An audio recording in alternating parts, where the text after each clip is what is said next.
Good evening. I'd like to call to order the regular City Commission meeting for September the 7th, 2022. I would like to have the roll call.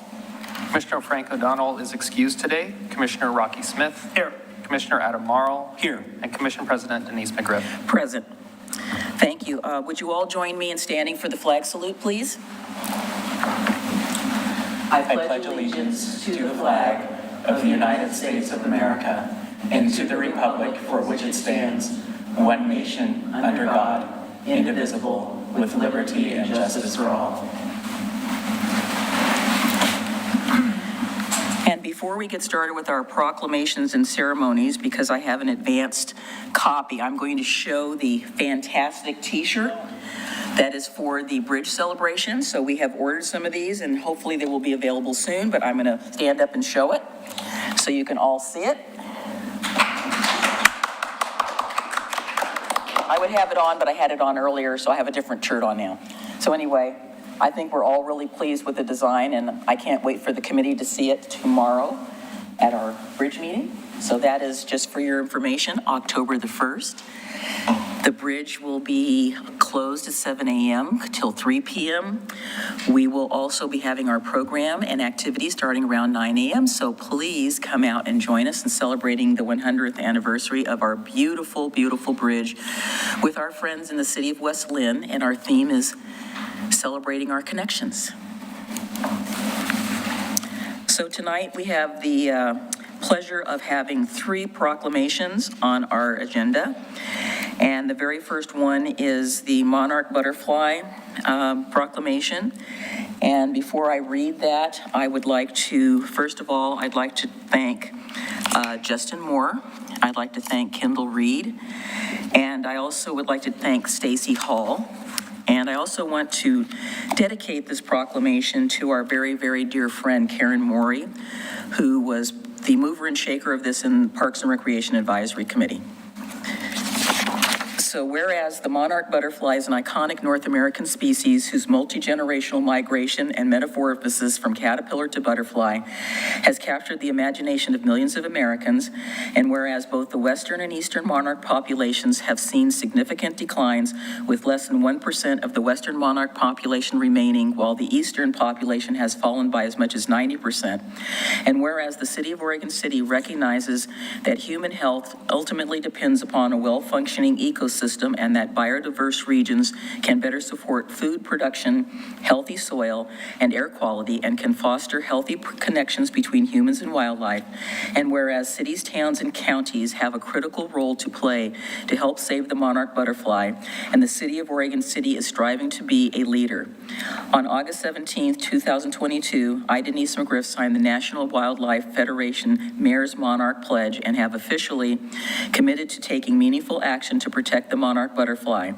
And whereas every resident of the City of Oregon City makes a difference for the monarch by planting native milkweed and nectar plants to provide habitat for the monarch and pollinators in locations where we live, work, learn, play, and worship.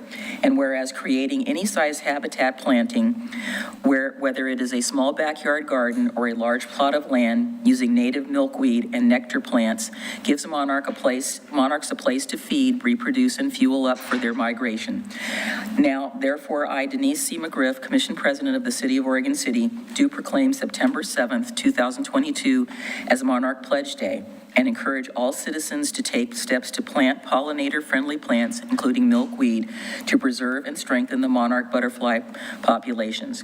In witness thereof, I will be setting my hand the 7th day of September, 2022. So thank you. And just for everybody's information, the butterfly bush that you think is attracting butterflies, that is a noxious weed. Do not plant that. It is growing out of control in Oregon City. Next, we have a proclamation involving Constitution Week. Yes? We did have a public comment for that proclamation. For this proclamation? Okay. It's on my slip? Okay. There is one slip. Sorry about that. Yes. Elyville Neighborhood Association, Ms. Dee Dee Dahlstrid.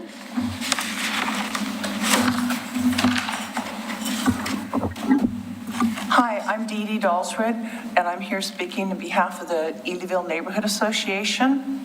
We want to thank our commission for bringing in the Monarch Butterfly Proclamation. Edaville would like to step forward with you, helping us get permission to do several things that we will fund ourselves in our neighborhood.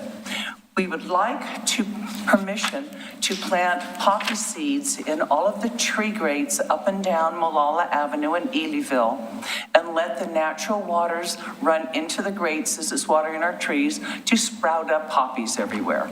We would also like any of the businesses and vacant lots that will give us permission to also spread poppies in their yards. We're hoping that the corner up by canned food where they park the bus, it'd look really nice to have a bus parked in a field of poppies, might add. So I'd also like to get permission, and this will have to come from John Lewis, I think for sure, the two crossing sections that are on by the canned food and then over by Tacho's, those where it had trees in them, we got crosswalks there. We would like to be able to plant pollinator gardens, hopefully lavender, which is low growing, and poppies, because it complements the color and they'll reseed themselves. Then we would also like to take one step further. We're knocking things that you got to get off your list. Remember, there's 30 things to do, and you can only think of 3. I'm knocking 3 of these off your list now. So I made a phone call to Jim, who lives next door to Stafford Park. Putting in pollinator gardens and drought-tolerant gardens is very difficult if you can't get at least 3 years of water. Jim has graciously offered that we could utilize his water because there's no water in Stafford Park that we could use. So we would like that area underneath the fir trees. It's a big wide area. It's always heavily sprayed because they don't want to mow next to Jim's property is why I'm thinking. If we could put a pollinator garden in there first, just poppies because that's cheap and quick. And we don't have a budget. We have $80 to do this budget. So we're going at the most bang for our buck. And what we would like to do then, start getting the starts and perennials and pollinators and put them in there and make a drought tolerant garden until we no longer have a water supply. But Jim is very gracious, but we don't know what the next owner might do in the next 10 years or whatever he sells. So we'd like to see if we could get permission. Our parks department's here, pressure's on, oh, John's here too. So maybe we might be able to get kind of a wink and a nod that this would be a good idea, because that means we have to start this in January. So we have this on our calendar. We can get a little work crew out there, chopping off some of the sprouts for the trees and get that in. We've gotten support. We've darned support from a couple of nonprofits, one being Oregon City Parks Foundation. I can kind of muscle in there if we can find a park, and that's Stafford. So they would help us finance that. But we have an issue right now that's kind of blocking, and it's only for the parks, the Memorandum of Understanding. We have, this will go up into their board to see if they'll get support for it. But we have got to review that with an attorney because it's something new that's been kind of tossed at us. And so that's why I'm securing private water and volunteers in our neighborhood to take care of Stafford Park. So we'd like to make that a neighborhood project. And we'd sure like our commissions to say, yay, you helped us get 3 things off our list like that. I think we have the authority to do that. That's all I have to say about our monarch butterfly. Did you have anything? Wait, do we have a question? So you're saying the MOU between the city and the neighborhood association, is that what you Oregon mean? City Parks Foundation. Yes, Oregon City. Yeah, we need permission to be able to sprinkle seeds in the tree grates, and then the divider strips in the middle of the road, so we can plant those. I don't know if you're aware, but the tree grates on Malala Avenue have been filled up with loose gravel so that it can permeate through there's no soil there, a lot of them. That's why we want poppies, because poppies can grow on gravel. Well, I understand, but the reason it's in there is so that it doesn't accumulate trash or weeds or other things like that. So I know that we discussed that when that project came through with us. So we don't really have the authority to do what you're asking, I think we need to work through our staff, so let us talk to our staff. That's both what I thought. Public I just thought I'd Works. start with Yeah, this and yeah, knowing you you start got with us, and support. we'll bring it back to staff. We'll talk to Mr. Reed and Mr. Lewis, and we will get back to you as soon as possible. Is that acceptable, gentlemen? One thing to mention, my name's Carla, I'm Elyville Neighborhood Association Chair. I'm also on Oregon City Parks Foundation as a secretary. I'm a profound gardener, as much of you, if you know me, and 2/3 of my garden are native plants.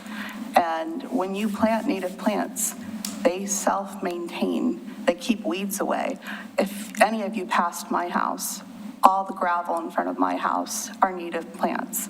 And they keep weeds away, they self-maintain, and they feed lots of critters, including squirrels, hummingbirds, and just birds in general.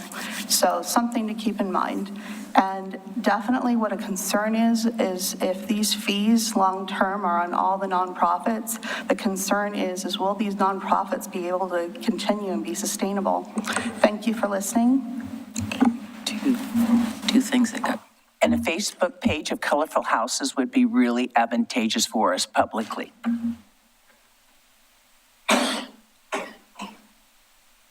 All right, before I read the next proclamation, I'm going to go ahead and call up Phyllis Hines from the Daughters of the American Revolution.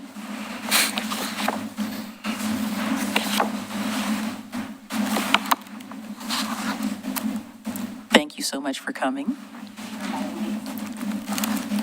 Good evening. My name is Phyllis Hines, and I'm representing the Susanna Lee Barlow chapter of Daughters of the American Revolution. And I just wanted to share a little bit about the Constitution Week. Constitution Week was initiated by the Daughters of the American Revolution. The DAR is a patriotic organization that encourages education and historic preservation in communities across America. In 1955, the Daughters of the American Revolution adopted a project to promote the observance of the U.S. Constitution with a Memorial Week beginning on the anniversary of the signing of this document, September 17th. DAR chapters, committees, and members were encouraged to study, teach, and discuss the U.S. Constitution. They were also encouraged to invite their governors and mayors to issue proclamations celebrating the Constitution. Constitution Week was officially declared by President Eisenhower on August 2nd, 1956. During colonial and early days in our country, church bells, fire bells, town and city hall bells were used to call people together to alert them to some important announcement or event. Bells called the people of Philadelphia together to hear the Declaration of Independence read publicly for the first time on July 4th, 1776. Then again, just over 11 years later, on September, our new Constitution was read. The most significant statements they heard were in the preamble of the Constitution, which outlined the organization of our republic and the rule of law that would hold the new country together. Many have memorized the 52 words, finding them just as profound today as when first written. Across the United States, all Americans are encouraged to ring bells on September 17th at 1 p.m., their local time, in celebration of the Constitution. And we do encourage you to do that. It's great fun to get people together and ring bells on the 17th at 1 o'clock and celebrate our Constitution. And thank you very much for signing our proclamation. Thank you. I do remember having to memorize that in high school. Please. As you guys know, I had to come in virtually for our last meeting in August because I was in Washington, D.C. at the time, and I had the opportunity to actually see the Constitution, the Declaration, and the original Bill of Rights, and that was extremely powerful and very timely, obviously. And so, unfortunately, no pictures in there. Very strict about that. Oh, yes, they and I were respected it. But yeah, I'm very glad that we're undertaking this, and I thank you for those words. Thank you. Yeah, it was very, I also have seen them, and you can't describe in words what it is to see it, even though it's under glass. Looking at the signatures that we all know so well and he saw in school, it just was beyond words. I mean, it was just beyond words, takes your breath away. And then, being able to read it with their wonderful script that they wrote back in those days. But anyway, thank you so much for coming, and I will read the proclamation. So whereas September 17th, 2022 marks the 235th anniversary of the drafting of the Constitution of the United States of America by the Constitutional Convention, and whereas it is fitting and proper to accord official recognition to this magnificent document and the anniversary of its creation, and whereas it is fitting and proper to accord official resignation, I don't know why, official recognition to the patriotic celebrations that will commence and commemorate the occasion, and whereas Public Law 915 guarantees the issuing of a proclamation each year by the President of the United States of America designating September 17th through 23rd as Constitution Week. And now therefore I, Denise C. McGriff, Commission President of the City of Oregon City, do proclaim September 17th through 23rd, 2022 as Constitution Week, and ask our Oregon City citizens to reflect on the importance of this document and recognize the significance of this week. And whereas I will be setting my hand on the 7th day of September, 2022. Thank you. Thank you very much. Thank you.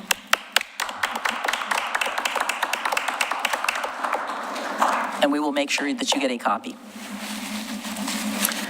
So last but not least, we have one more proclamation for our, and everybody's smirking, one more proclamation for our day today, and that is the last and final one. So it is a proclamation declaring Star Trek Day 2022. And for those of you that were here at our commission meeting, we had a similar proclamation on May 4th, 2022. So whereas in 1964, a freelance writer named Gene Roddenberry envisioned a television show with a diverse multi-ethnic cast that would peacefully explore the wonders of the universe, and whereas on September 8th, 1966, the original Star Trek series debuted on the NBC television network. By the way, that was at 8:30. And whereas Star Trek chronicled the voyages of the Starship Enterprise, whose mission was to explore strange new worlds, to seek out new life and new civilizations, and to go where no one had gone before. And whereas Star Trek has forever changed both science fiction and popular culture with 11 TV series, 13 feature films, and more than 850 published books and stories. And whereas Star Trek correctly predicted such technological advances such as flip phones, tablet computers, Bluetooth headsets, flat screen TVs, and intelligent voice assistants like Siri and Alexa. And whereas Star Trek's vision of the whole of humanity united in cooperation, peaceful exploration, and scientific discovery has inspired billions worldwide over multiple generations, now therefore be it resolved that the City Commission of the City of Oregon City does hereby proclaim September 8th, 2022, and for those of you that know this, that is star date 2209.08, as Star Trek Day. And we call upon the people of Oregon City to join their fellow residents of the United Federation of Planets in recognizing and participating in this special observance. Live long and prosper. In witness thereof, I hereto set my hand the 7th day of September, 2022 at Starfleet Sector Headquarters 97045. Denise C. McGriff, Commission President. So we're all doing our thing. And what shirt are you wearing today? Oh, the shirt that I'm wearing today, for everybody's information, is my one and only Star Trek shirt. So, and I have my jacket on because I'm sorry, but it's cold here. But yes, I'm commemorating the day, which I'll be wearing this tomorrow as well. So anyway, thank you for your indulgence on that. We want to give equal time to both parties who both like different science fiction events. And there are several people that have requested copies, so, oh, there we go.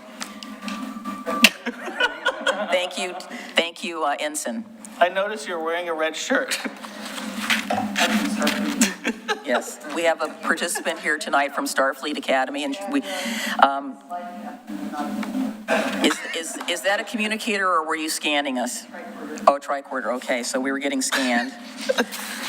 All right, thank you so very much, everybody. All right, so. All right, so we are now down to item 3D. And commissioners, have you had a chance to review the proposed appointment of Emily Lisborg to the Natural Resources Committee and reviewed the information that was submitted to us by Mr. Walter? I think that we're all supporting this, and so we'd like a motion, please. I'll move to the appointment of Emily Lisborg to the Natural Resources Committee. Second. Call the roll call, Mr. Wiley. Is this something that we vote on? I'm asking to be voted on. I can make the appointment, but I'm in for equal opportunity, and I want appointments to be concurred with by the commission. I want your opinions about all of these. So I would appreciate a motion. Appreciate that. Yes, I appreciate it too. I value your opinions. So it's been moved and seconded? Commissioner Rocky Smith, Aye. Commissioner Adam Marl, Aye. and Commission President Denise McGriff. Aye. Motion And Emily, if you're out there watching, thank you very much for volunteering for this. It's much needed. I thought your interview was very well done, and I look forward to the wonderful things that the Natural Resources Committee is going to be doing in the future, and I loved your list of proposed things that you thought they needed to be doing, so thank you so much for your work in the future on behalf of the City of Oregon City. Thank you. All right. We do have some citizen comments. Let's go ahead and take Mr. Burge, who's online.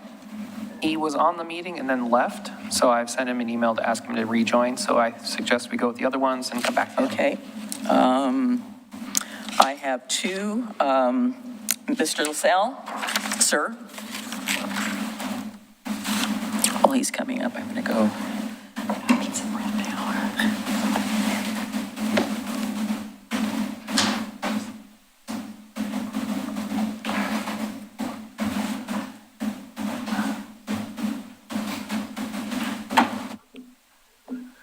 Well, congratulations, Mayor McGriff.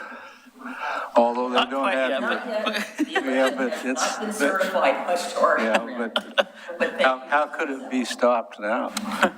And good evening, commissioners. My name is Bob LaSalle, and I live in Oregon City. As chair of the Citizens Involvement Committee, I feel it's my responsibility to address comments in regard to the CIC made at the City Commission work session of August 17th. There was some discussion in reference to the CIC chair setting the agenda, and Mr. Conkle stated, quote, "I'm not sure it's 99% land use anymore," unquote. I'd like to state that it never was 99% land use.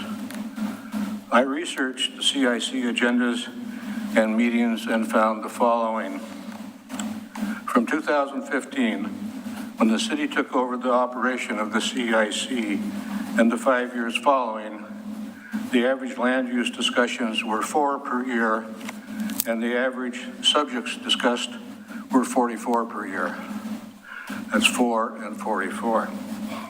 In the last 3 years, under citizen control of the CIC, the average land use discussions were 11 per year, and the average subjects discussed were 53 per year. A huge difference in favor of citizen organized agendas. I'd like to remind the commission that the agenda preparation by the chair was part of the CIC bylaws that you approved unanimously by the city commission. I'd also like to remind you that under the city staff operation of the CIC, the bylaws had been eliminated, to your utter shock when you were informed of that.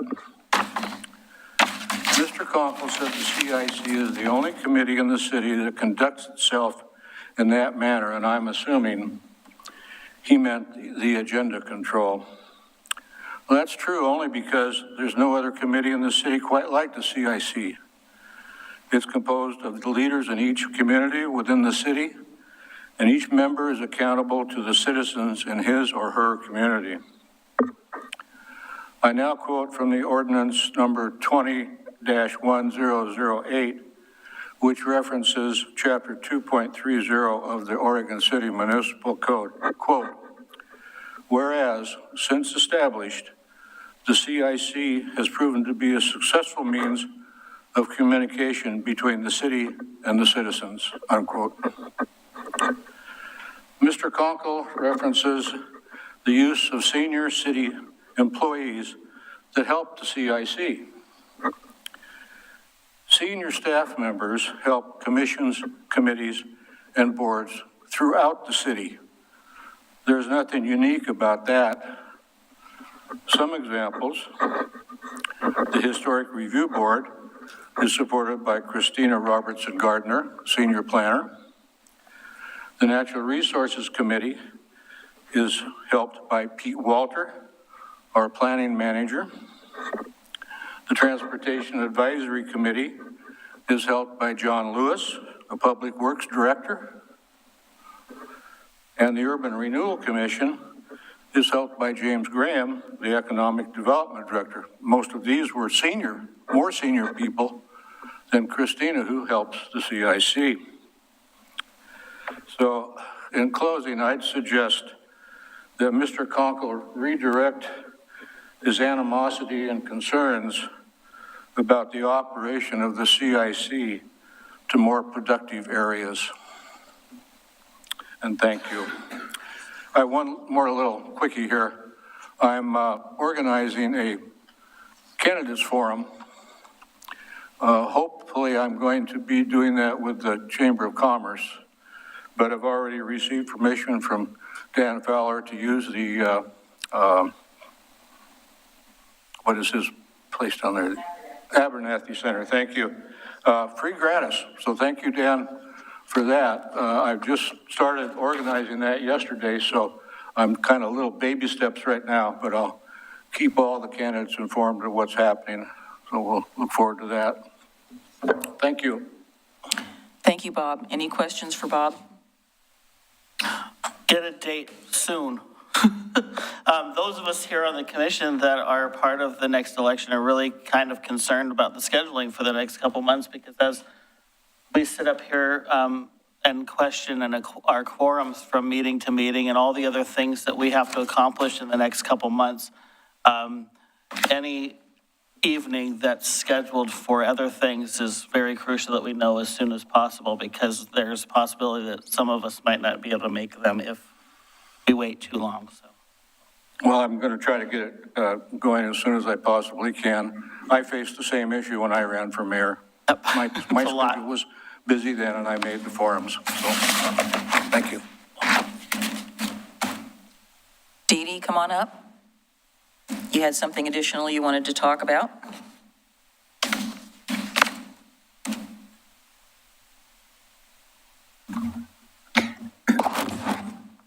Hi, my name is Dee Dee Dalsred, and I'm here because I pester the poor enforcement all the time, because I, have a thing against illegally posted signs, and because we never got our interpretive signage, and illegal cutting of trees.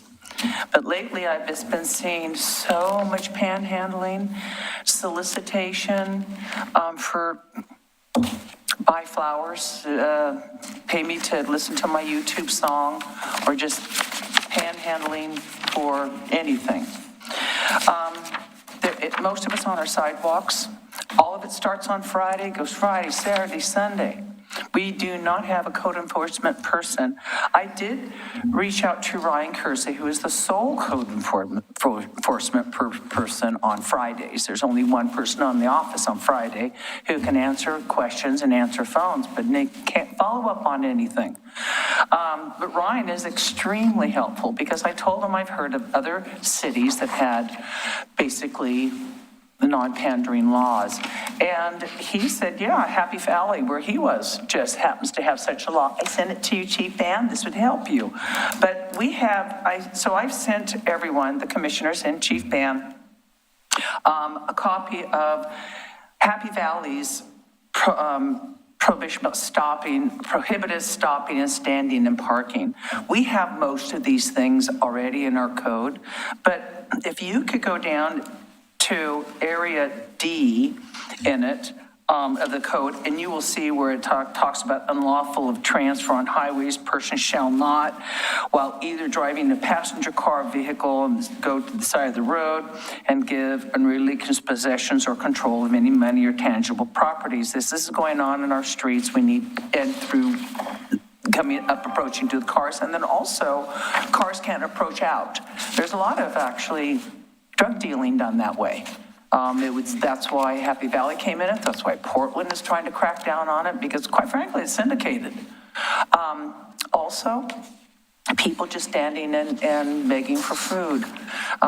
You can put up private signs that would move people on. I would suggest putting one right at the base of our elevator and at the top of our elevator, because we've had people just kind of move in on that bench.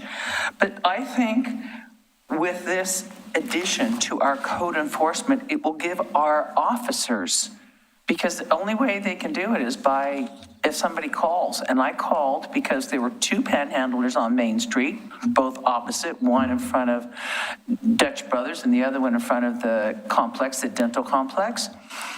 And both of them in the middle of the street, one with a baby. And I called the non-emergency police number, because that's the only thing that's available, and that's what I was told to do by code enforcement. And she goes, they asked you to call this number? And I said, it's the only number. This is not a 911 call. But it is a problem in our city, and I think we need to be able to address it. We need to have an ordinance that we can at least refer to. And I beg an enforcement officer to work an additional Friday. We need 2 people, and 1 working over the weekend. The police have enough to do besides go pester people on the streets unless it's actually lawful. But if it's not in our code, they also just can't even stop to say, hey, you're out of there. But we could do some signs, and we could actually just have a little addition to that code. Please look in the body of your letter. It is code 1016.040, prohibited stopping and standing and parking, and that's Happy Valley's ordinance code. You'll also find it in many of the other neighboring cities. Thank you very much. Greatly appreciate it. Any questions for Dee Dee? We do have a new one, a little juice stand that's on the vacant lot next to the State Farm Insurance Agents. I've seen that one now for 3 or 4 days, not just on the weekend. Was there today.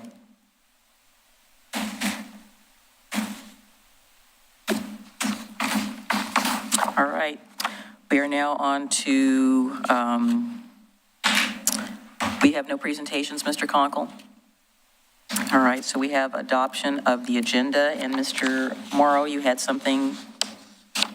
Yes, I would like to pull the draft minutes for the March 16th, 2022 meeting. I just have an edit, and Jacob and Angelique were kind enough to get the edited hard copies in front of you. Oh, that's what, okay, I saw that and I thought, I left it down there, so I apologize. I wasn't sure why we had that, but yeah, and I wanted to make an amendment to the Tuesday, August 9th, 2022, our work session we had on transportation. So if we just pull those 2, we can get to those, and then we can approve the rest of the consent agenda. Is there a motion? I'll move to approve the consent agenda, pulling which item? You wanted the March 16th. Yeah, and which one was yours? Mine is 7J, and you wanted 7G. So moved. Second. Mr. Wiley? Commissioner Rocky Smith, Aye. Commissioner Adam Marl, Aye. and Commission President Denise McGriff. Aye. So let's go ahead and take care of those like right now rather than Yes. put them on general business. So you have your correction, and I have in Yeah, front so of me. mine was just that it had incorrectly stated that I was absent And you weren't. And I was not, and I checked, and even in the notes, I was mentioned in the notes, so. Yeah, I looked at that too, and I thought, why were you absent in one place, but you weren't in the other place? So we got that fixed, and so that was. Okay. All right, so we can approve those. So the only thing I wanted to add to those minutes on the 9th was that we had the great presentation by our traffic engineering consultant, and Mr. Lewis was so kind to make that happen for us. But I had asked, what didn't show up in the minutes is that the first paragraph talks about, second paragraph talks about me asking if we could create a fact sheet.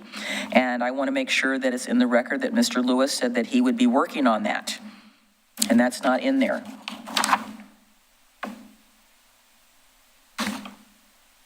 So that's my only addition to those minutes. And again, thank you for that presentation, Mr. Lewis, and our consultants. So with those two corrections, can we have a motion to approve those 2 minutes as corrected? So moved. Second.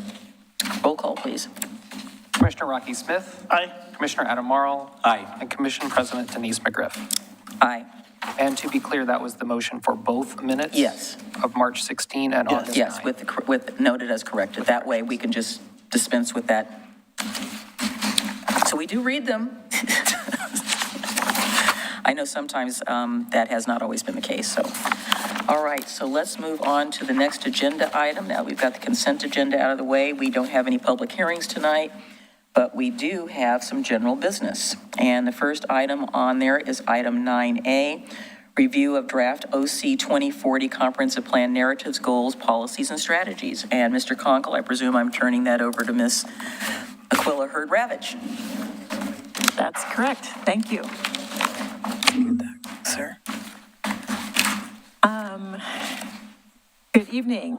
I'm happy to be back with this presentation. It's been a little while since we've been here. Thanks. Let's see. Where are we at? Okay, perfect. Thank you, Jacob. Let me do that one more time. It might be turned off. It's the ONOFF configurator. That was in the wrong position. All right. So the last time that we talked about OC 2040, or the last time I was here talking about it, was in April. So we're going to do a little bit of review, just reviewing the process briefly, and then I'll talk about kind of how we arrived at the content that's in your draft, the draft that's in your packet, and then I'm here to take any feedback that you have on the draft. So kind of walking through the timeline a little bit, starting with about this time last year, the vision and the 4 visioning themes were adopted by the City Commission in August. And from there, the consultant team and the staff team went about drafting goals and policies. And that ran from about from fall to spring of 2022. And in that time, we came before you a couple of times during work sessions and got some suggestions on wording. And we went in front of the Planning Commission and got suggestions on wording. And at the conclusion of that phase of the goals and policies, we took a draft to the Planning Commission in May. And at that time, it was a full draft that had been put together. And the Planning Commission gave us some feedback that they would like to see some revisions to the overall document so that there was more specificity and direction for future land use decisions. So staff and the consultants went back and worked on those revisions over the summer and made some other presentations to the Planning Commission, and then arrived at a draft last month in August. And at that point, the Planning Commission voted to forward on a draft for your review. So that is where we're at today. That's the condensed version of the process. So I just wanted to review a little bit of OC 2040 and some of the objectives.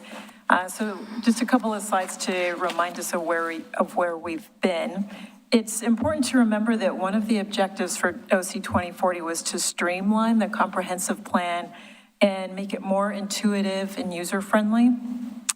Comprehensive plans are intended to be high-level documents that guide all the city's decisions. And part of our approach for this update was to reduce the bulk and keeping the goals and policies at a higher level so that there could be fewer of them. And then over time, the City Commission directs projects that help implement those goals and policies. And those implementation action items are typically not part of a comprehensive plan. So this slide kind of talks a little bit more about that timeline that I ran through. The goals and policies were an iterative process, and they involved a lot of community summits and online surveys and presentations to all of the city boards and committees, and additional work with the Planning Commission, or work sessions with the Planning Commission and City Commission. Then the final product that you'll eventually see will include the vision, goals, policies, and strategies, and narrative background. And that information gets put together. The narrative provides context around the goals, and then all of that information gets put together in a graphic format with photos and kind of brings it to life. So when we took the draft to the Planning Commission in May, some of the feedback that we got was that the goals and strategies at that point in time reflected what the community had voiced and reflected what they had heard from the community process, but there needed to be more in there that could help just guide decision-making in the future, and especially land use applications. And so the comprehensive plan goals and policies are used to review some of our highly discretionary decisions. So that's zone change, conditional use permits, variances, planned unit developments or master plans. So that's why there was an importance placed on making sure there was enough in that document to give us the guidance that we needed, not only for the Planning Commission, but for staff and City Commission as well. So the proposed changes that are in your draft tonight, and this is the same draft that the Planning Commission saw, as a result of our conversations with them over the summer, we made a more direct tie between the state land use goals and the themes. And the themes are actually broken into chapters. The themes represent the visioning themes, and there were 4 of them, and there are now 4 chapters. And so each statewide planning goal that we need to address is connected with each of those chapters. We spent more time reviewing and analyzing the 2004 comprehensive plan and really found that there were a lot of the narrative, the goals and policies from 2004 were still relevant and applicable. And so we incorporated pieces that were applicable. There were pieces that had been accomplished or that just were no longer applicable today. And so in the draft, the majority of the strategies that you see, which are in that blue font to show the new pieces, those mostly came from the 2004 plan. Some of the strategies came from some of the previous OC 2040 work and feedback that we had heard that didn't quite make it into the overarching goals. So this is an example of what I was just discussing, where we tied the themes to the statewide goals. And so what you'll see in the document is each chapter has this heading that reflects back to the vision statement. And then underneath that are the statewide planning goals that tie into the chapter. So, and that really makes a nice connection between our comprehensive plan, the statewide planning goals, and then the vision that the community really spent lots of time and energy on, and that is reflected in this document. Some of the other pieces that we worked on were the narrative, and so we pulled a lot of the background from 2004 plan, and some of it was revised for relevancy, but it was pretty much pulled in word for word, and not a whole lot of revising to that. So the narrative sections are now a combination of 2004 and then the work that we've done through OC 2040. And we found some of the background just to still be relevant, and it really helps explain and give context to the goals, policies, and strategies that are in the draft. So probably the biggest change, the biggest piece of new information are the strategies that were added. So I've been using like several terms. So we have, in the document, we have an overarching goal, and then we'll have policies underneath that, and then we'll have strategies underneath that. And those strategies are mostly coming from the 2004 plan. When we went to the Planning Commission in June, we had put together an appendix. So we had a completely different approach than what you're seeing today. And so we had this kind of very streamlined goals and strategies section. So I'm not sure if you remember, but back in, let's say February sometime, we had decided to change the wording. So we had a streamlined goals and strategies, and then a new appendix that had these implementation measures. And when the Planning Commission looked at that, there was a sense that still those two pieces as separate documents didn't quite make the mark. There still was not that direction, the specificity, kind of the contextual descriptions that were needed. So we scratched that whole approach and then went back to just incorporating more narrative and strategies into the document itself. So the policy language that you see in black text in your draft, that wording was vetted by yourselves in the Planning Commission and was not changed. That's what we heard as of, I think, as of April.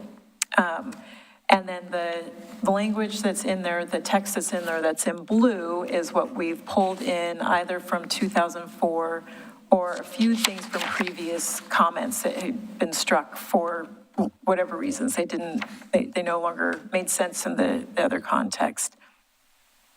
And we think that this revision and the revised language and adding these two things together gives the Planning Commission and staff and yourselves the direction that's needed for land use decisions.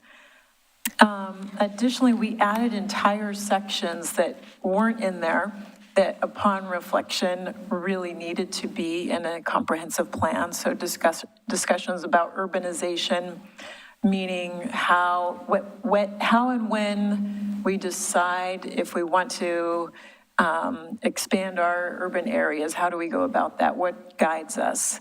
How do we decide, how do we review annexations?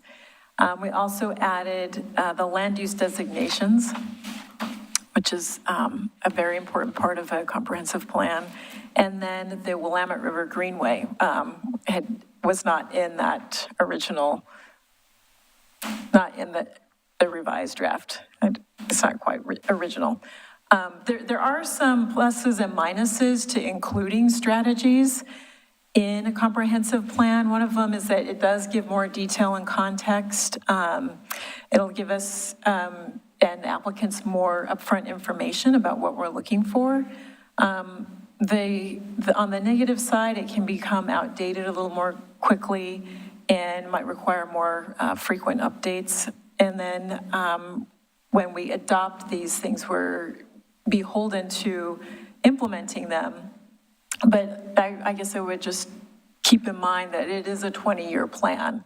So we're not beholden to budgeting and implementing them in the next biennium, but over a 20-year period of trying to achieve these goals. So the Planning Commission direction in August was to bring this draft to you tonight. And then the next steps after getting your feedback, we'll go back to the Planning Commission and we will be seeking a recommendation to move into the adoption process and proceed with adoption hearings. And with that, I'm happy to answer any questions and take any feedback that you have.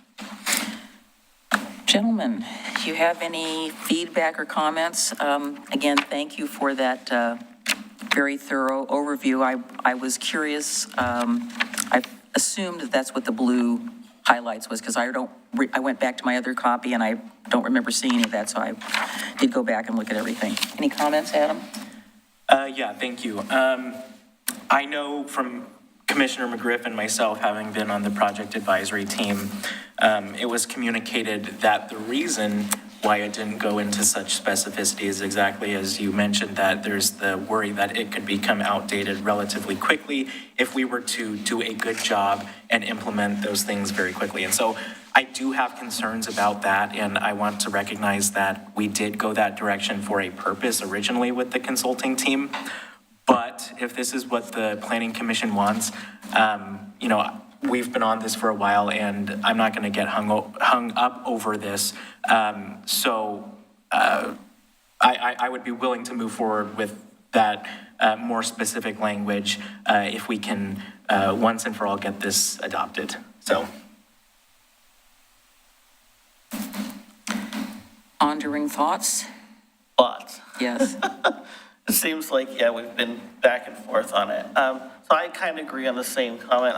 One of the blue ones that really stood out to me is... The first page? One that I hadn't heard about in years, and it kind of was like, whoa, wait a minute. Where did that come from? Because the last I remember seeing anything like that was sometime when Milwaukee was having this conversation, and that's promote light rail that serves Oregon City and locate park and ride facilities at convenient neighborhood nodes and facilitate access to regional transit. So that's pretty specific, and it's one that this community hasn't talked about ever since the vote against light rail, the county level, because Milwaukee was fighting it. So, seeing some of those blue things are like, oh, okay, that is pretty specific, and I'm not sure, that anyone's really discussed that recently. So those are kind of concerns. I was part of the 2040 thing originally, and then we got shifted with different committees. I have never been happy with this document, but I've also, respect the two people that have been working on it too, that, they've done a good job, and that the Planning Commission's input. So I think it's really the issues that I've always had with it was just in terms of the layout and the terms that we've gone back and forth about, whether it's policies or strategies or what. And yeah, I don't know how, important that is in terms of, that debate, but so I know that it's gone through a long process. So I'm kind of, we're all mediocre on it, I guess, maybe. I don't know how Speak for Denise yourself. feels, I don't but- feel mediocre about it. Okay, well, good, that's good, that's good. I guess, and I've said this before, and I don't know if I'm conveying the right input, but for someone that's lived in Oregon City all their life, and to see a grand view of what 2040 Oregon City looks like in this document, I don't get it.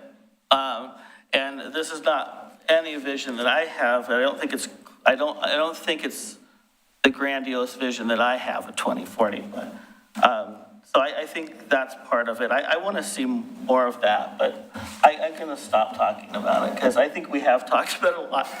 I'll kind of let you guys kind of take the lead on it. I know you've been working on a lot more than I have. Yeah, I guess I'm trying to understand, I probably should have gone back to listen to their meeting, but I have so many meetings that I have to go back to that it's overwhelming at times. So I'm trying to understand how that 6-1 vote occurred, and I know Mike Mitchell was working on this, and he and I had sat down and slugged out some clarifications that we turned in that the Planning Commission seemed to be happy with and the commission was happy with. And so where did it turn from this? Because again, you stated it correctly. It was, we were trying to make it a little more comprehensive, like an umbrella, and that the details would be in the supporting documents that we needed. And so I don't understand exactly why they wanted more specificity. And I know you were trying to explain that. Maybe you don't totally understand it either. So I'm just looking for your interpretation on, where we kind of got away from it. The only thing I've heard, and I'll just tell you what I heard, was that Mike was unhappy because he said it didn't reflect fully what the committee had sent to us, and that the last we worked on it was just those refinements, just clarifying words, wordsmithing here and there. And I thought, we're good, they liked it, we were good, we were gonna come back. Yep. So that was my last, yay, we're almost done. Yeah. So a couple of things. Mike Mitchell was here, so I didn't want to Yeah, put and I know words in he's, his and mouth. I wish he was still here.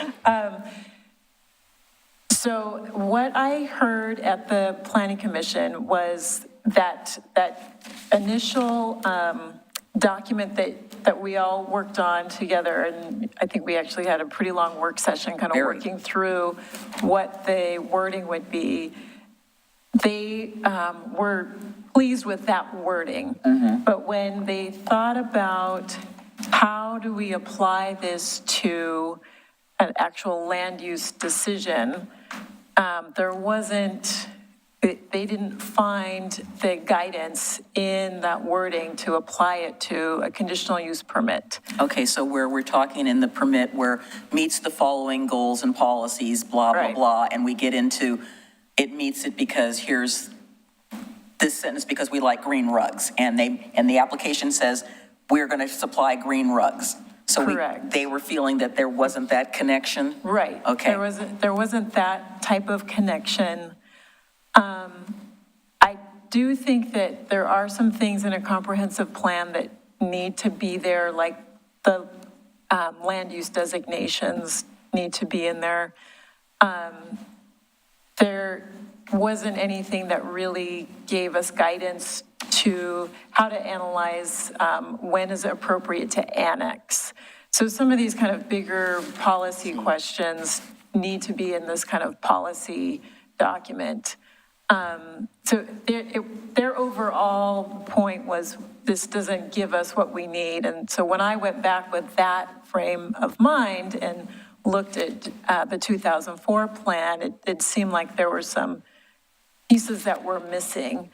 The other one, I think that is actually pretty important in terms of meeting the statewide planning goals was the Willamette River Greenway. So there were kind of some chunks altogether that needed to be put back in.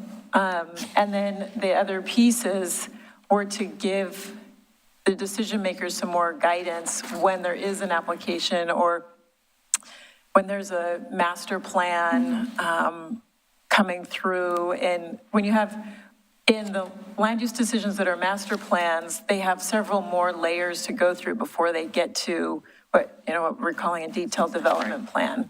And so when you're at that master plan level, you need more kind of policy guidance of how to analyze, how to interpret the application.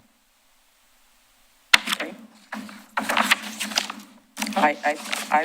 I have a few questions, and I'll try to refer to the specific pages. So on the first page, of course, the first thing that stuck out to me was, we are the first incorporated city west of the Rockies. We need to change that to, we're the first incorporated city west of the Missouri River, because we are. And then the other thing I noted was that we're just now starting to have our DEI listening sessions. And I know one of the next steps will be to look at our plans and documents and policies. And so I wrote in the corner of my document, I thought, I don't know, there's no answer at this point. So how will we be looking at this document vis-a-vis diversity, equity, and inclusion? And so as I was going through this for the second time, I was kind of trying to look at it, with a little bit of that lens, even though we don't have our equity statement yet, and we don't have our equity stance, and we don't have that in place yet. But I was trying to anticipate what I think that might be and try to look at it from the standpoint, and I think at this level, we are okay. I mean, I'm just telling you my opinion.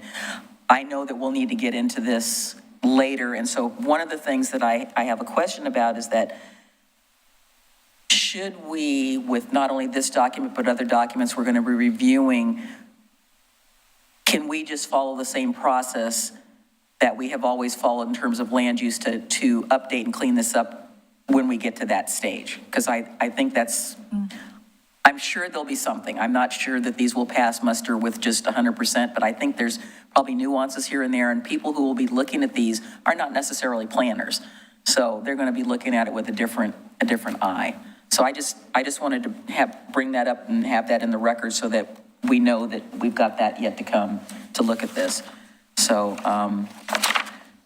I think just a couple little things, nuances I saw on page 3 in the first paragraph. We were talking about the survey, bless you, the survey that we did in 2022 for the historic resources in the McLaughlin neighborhood. So that was an updated, that was to update the document that we did in the 1982, 1983, 80, I wasn't here then, but 84, 86. So I would just add that, just it was an updated, it updated the existing survey.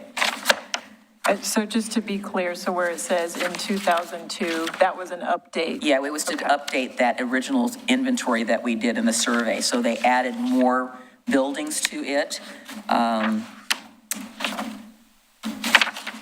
then probably one other spot that I noticed that probably will come up with DEIs on page 6 under goal 4, where we talk about integrate diversity, equity, and inclusion practices when evaluating all city functions, including land use policies, programs. And then I circled number 2 and number 3 in there. And so you've answered kind of that question. We'll be going through a process to look at that. So that was just it was a note just to myself to say, oh, okay, yeah, there's something we're addressing just with that particular goal, but obviously the entire document. Right, and just to note, so that particular goal didn't change at all from? Right, yeah, it was just a note. Okay. I'm not sure if this is, so on page 8, at the last bullet, we were talking about Oregon City will need to meet the requirements of House Bill 2001, and as of 2022, we've adopted zoning so that's, we've completed that, correct? I just put a question mark. I thought we'd done that. I believe so, but I'm trying to catch up to where. Yeah, the last bullet point on page 8. Yes, yeah, that's what we did as of June. In June of this year, we adopt, that's the missing middle, right? The Yeah, missing middle so code. maybe it would be better to say that we did adopt the zoning code to comply with that rather than we will need to meet it because we've already kind of done it. Right, okay. It just cleans it up and shows what we've done at this point. Because that's when I was reading, I thought, wait a minute, I thought we did that. And then you have, and as of, so you can say as of 2022, the city has adopted, we've adopted the code. Let's see,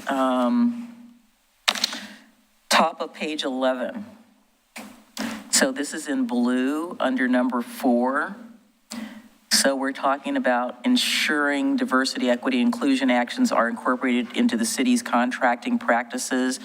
And I'm assuming, I just wrote a note to myself, are we talking about, the current program we're working on, which is buy local, and then would we be looking at possibly implementing minority, women, emerging small business type programs through our economic development department? Is that kind of where we want to get at? Because it seems like it's a lot. So if we're contracting and we're trying to be more equitable,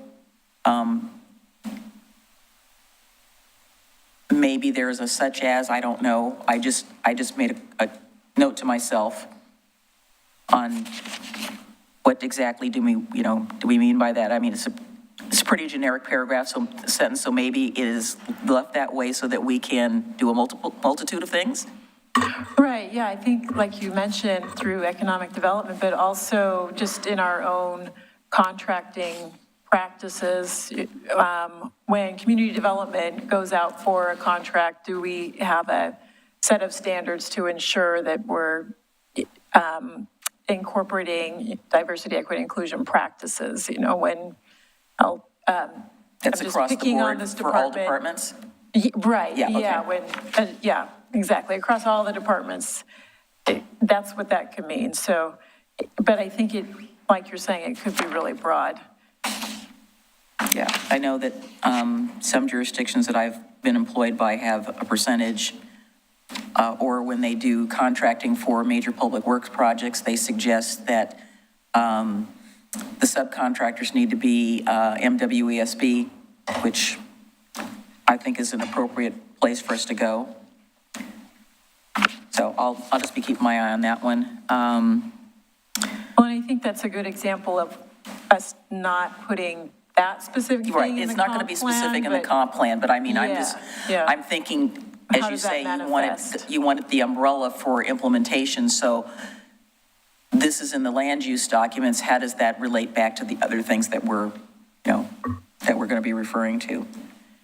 And I think this actually is more of a question on page 13, where we talk about promote efficient use of the land and public infrastructure and plan for appropriate infill development, et cetera. And then you've got lots of things under here in blue. And my question is, could that include the transfer of density and a development to reserve sensitive areas, such if it's steep slopes or in-rod or things like that, to protect it?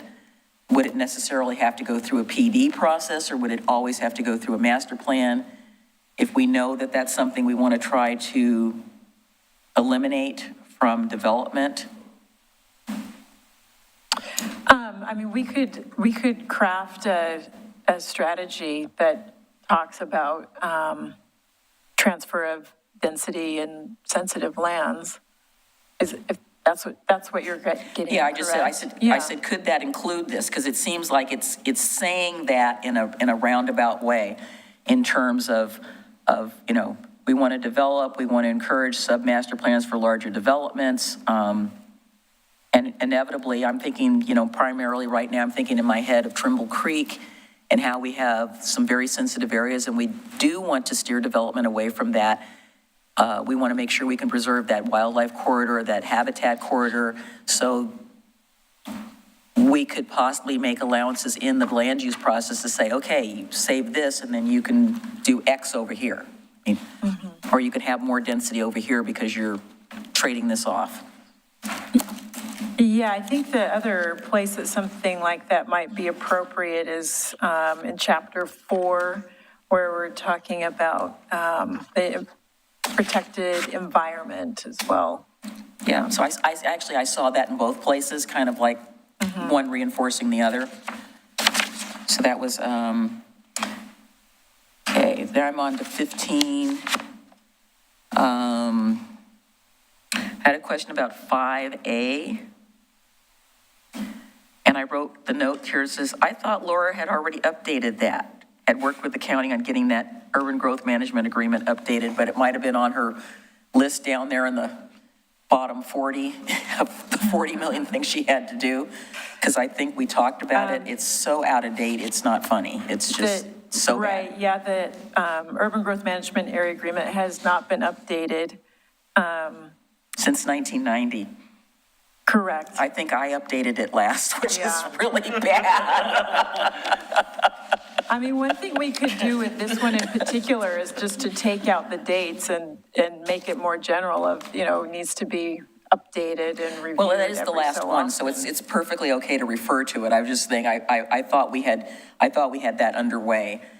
Not yet. Tony's going, I don't think we did that. I think that got down on that list, so. No. We- If it's happened, I haven't found it, but I No, don't think it's I don't, happened. that's why I said, I don't think Laura got that finished. It's something that we definitely need to do. it's, like I said, it's way out of date, particularly with all the new metro standards. On page 21, and you'll laugh when I refer to this, it's strategy 4A. I just had an update from the Water Environmental Services, so I don't think we're calling it Tri-City Service District anymore.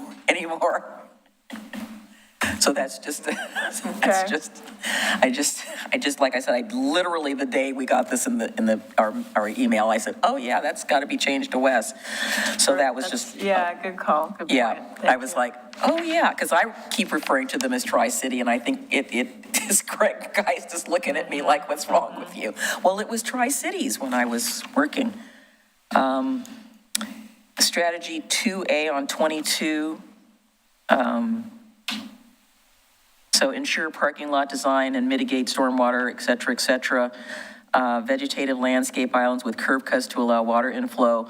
And I would like to support increasing tree planting. I've noticed over the last half year that we've had this wonderful hot weather. Guess where everybody parks? Where the trees are on the street and parking lots. And the ones that don't have parking lots, people are looking for next to buildings. So the more trees we can get in parking lots without it taking up, horrendous amounts of space is always good. Chapter 4. And I was going to say, Mr. Lewis, I was probably going to perk up on this one. So there's a middle paragraph that talks about the Adopted Trails Master Plan in 2004.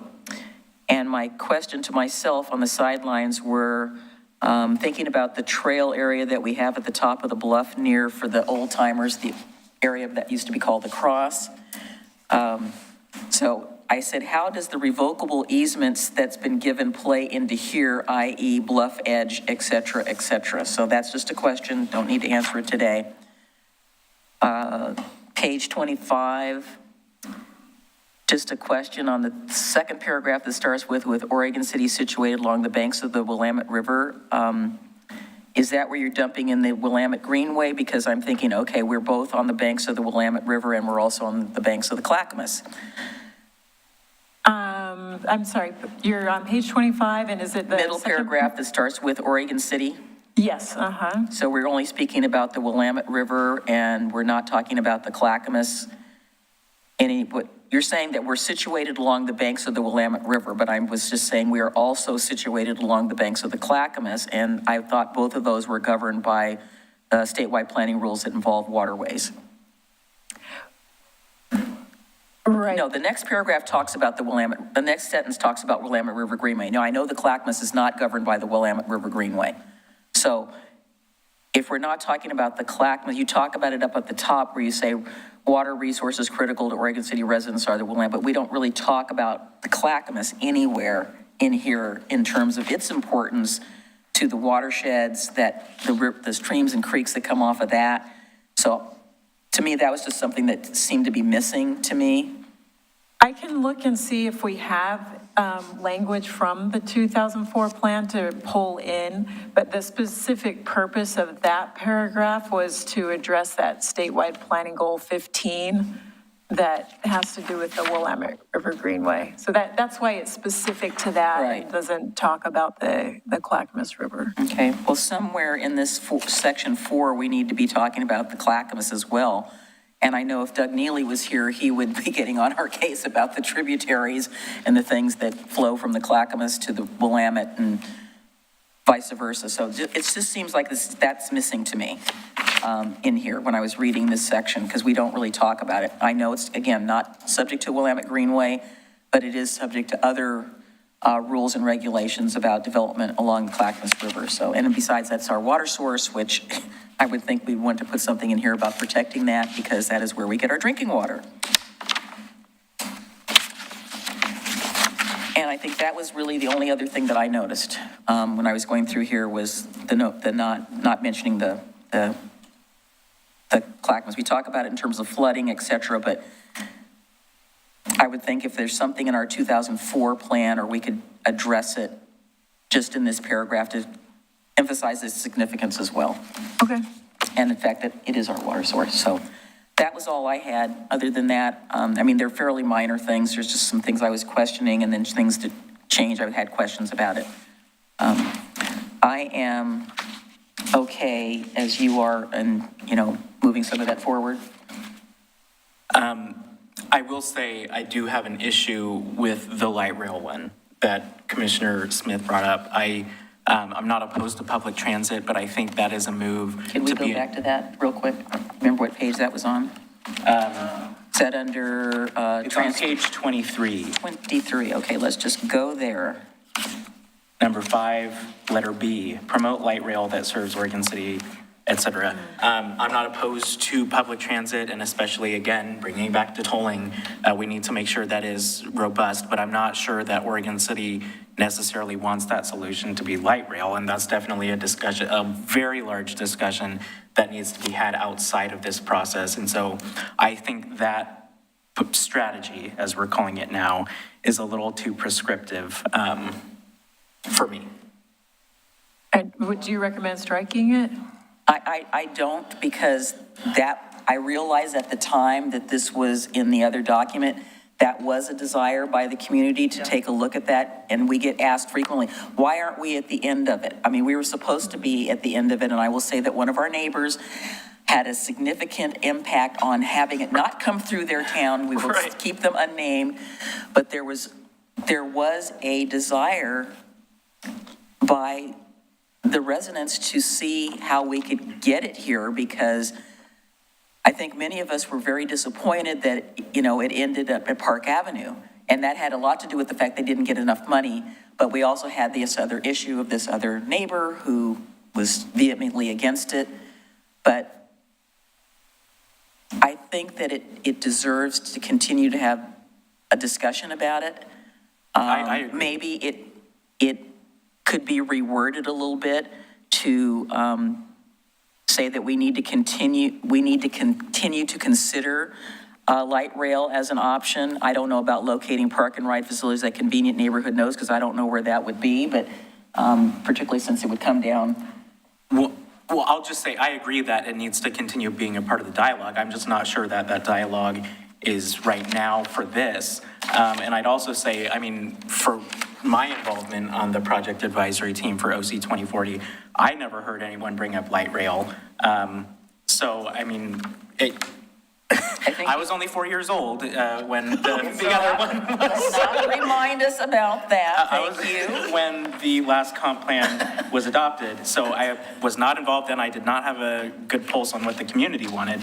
But I don't get the sense that it's necessarily an urgent thing right now. And if it were, I feel like it would have come up during our project advisory team meetings. And again, I'm not opposed to light rail, and I do think that we need strong public transit to give an option for people if the tolls come. But I just don't think that this is the place where the conversation should be had. So I would suggest, instead of striking it, putting something like, instead of promote light rail, promote public transit, or something that's a little more general. Well, I would agree to that if we could put in parentheses the different options. So, whatever's out there today, light rail. Streetcars, what's the new bus thing that they just, what? Yeah, bus rapid transit or whatever. I think that might be a way, because I don't want to preclude it.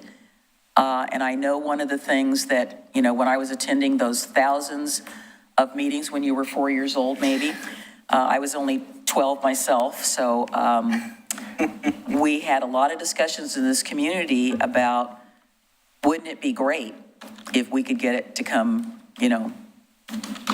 through here? It's hard drive. It's tough when you have to drive all the way to park, to park and ride and then go in. But it's not difficult, but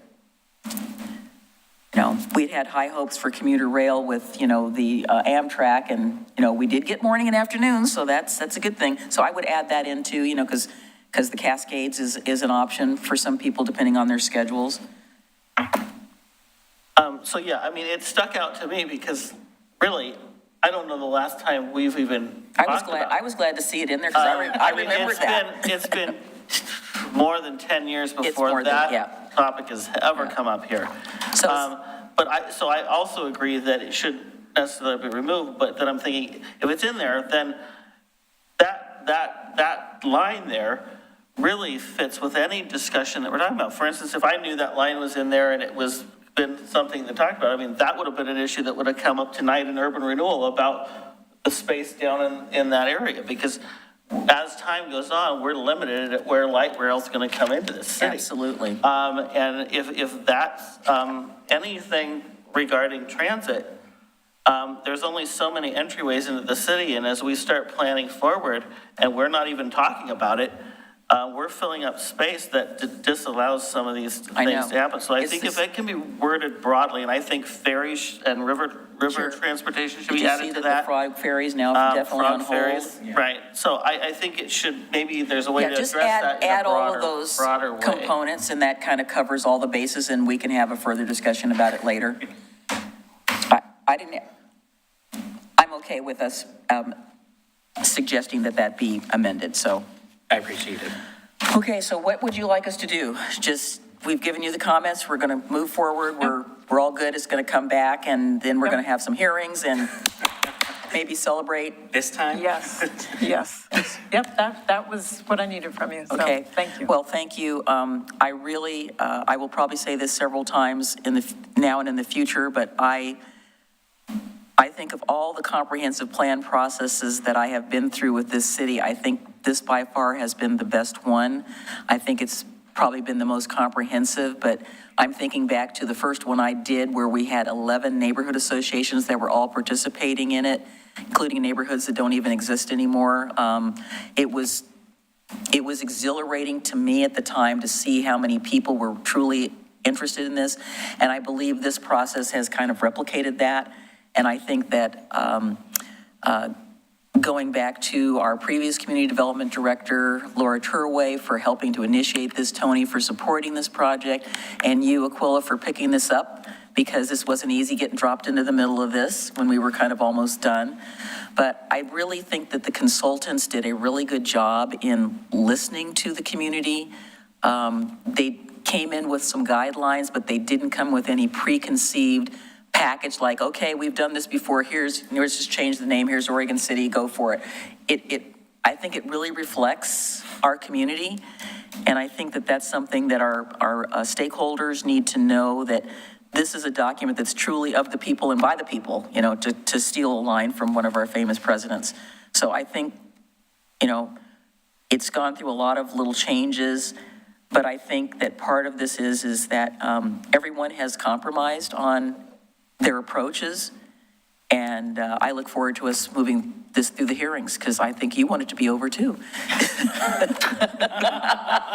It'll be a good accomplishment. We want to use it. We want to get using it. We want it to be, and I don't mean over in a negative sense, but we want it to be over so that we can actually start using this document.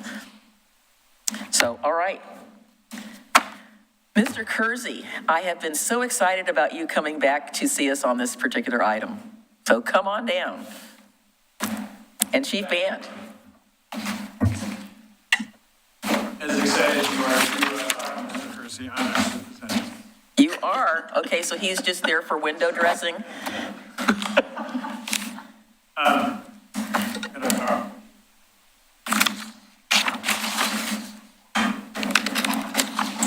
Well, thank you, Chief Band. Take it away.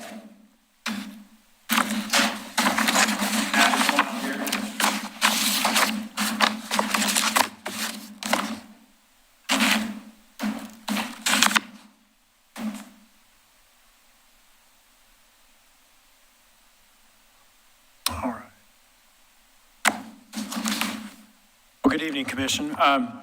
So I'm bringing this back. We talked about this at a work session, and so I'm not going to go into every detail that we did in the work session. I'm going to sort of run over the high points, just so anybody who's watching who wants or needs some context about that conversation, sort of what got us here. So, I'm not a death by PowerPoint person, but there are a couple of things that I'm going to read a little bit. Mr. Lewis is here to assist you with that. He's our resident expert. This is great because I don't even have to make these jokes about John if you're doing it. So, I'm not sure I was reading this I don't know if we've seen an increase in vacant properties or if we're more aware of some vacant properties than we've been in the past. Some of the impacts that we see are basically a negative impact on livability. There's people who care about their neighborhoods and care about their homes and properties, and then you've got properties that are owned by banks. And we struggle sometimes in dealing with those code issues to even figure out, ultimately through a bunch of work, we end up finding out that a bank in St. Louis owns this thing. And so trying to get somebody to care about taking care of the property. One of the things that this registry would provide is a requirement that we have a local contact, and that local contact is required to be somebody who's within 30 miles. So that would require, say, maybe a bank to hire a property management company, so there's somebody local that we could call in the event that we need somebody at the property. Three kind of main things, big brushstroke things that this registry would do: clarify expectations to property owners, improve the neighborhood, and ensure property owners have that local contact. So what it would require: maintenance. Basically, that a property is going to be in kempt condition. Graffiti, trash, accumulated newspapers, those sort of things that when you go by, it's fairly obvious that that is abandoned, there's nobody there. Broken window theory. One side note, it requires that if there's a pool or a spa, that it be working or drained and kept dry. Security. One of the things that, to that broken window theory, and something that becomes an attractive nuisance to us, is if somebody breaks into a property, they break in a door, they break a window, then later people come and see it's a place that they can come squat. This gives us an opportunity to know who to contact, expectation, hey, you've got to go secure that place, get a new window in there, get it secured. An inspection, it requires them to have whoever's in charge of that property locally to be inspecting the property every 30 days. What defines a vacant or distressed property? Some of the code that we borrowed from Happy Valley really came from 2008, 2009, when there were a lot of foreclosed properties. And so that original language basically has to do with homes that have been foreclosed or acquired after a foreclosure, meaning somebody bought one that was on a sale, down on the courthouse steps sort of thing. Yep. And then vacant. Vacant is basically something that is described by everything that we said before, that is the opposite of kempt vegetation, accumulation of trash, junk, those sorts of things. So would this apply to a vacant home for sale? Only if all those other conditions exist. Generally, somebody who's selling a house is going to have it in good condition anyway. So, so the fee schedule. This is just, this garnered a lot of conversation from you last time. It could be a fixed amount, whatever you come up with. So if you pass this, when you pass this, we would also want, one of the things we would want to determine is what do you see as the fee schedule, which would get added to the city's fee schedule. So it could be something that is the same, or it could be graduated. You see there, 1 year, 2. It basically sort of comes down to how much do you want to lean on somebody to do something with their vacant property. So when somebody's not in compliance, they will notify the property owner, and they've got at least 14 days to fix their property. If they don't, then code enforcement can send that to the court. The judge has the option of fining somebody up to $1,000 per day to get a property brought into compliance. And there's an appeal process that's laid out in the code. So what do we need? Need direction on whether or not you want to approve it as written or if you want to make changes. If you want to approve it, we also need to know what that fee structure would be. And I'm open for any questions, as is. Do you have any questions?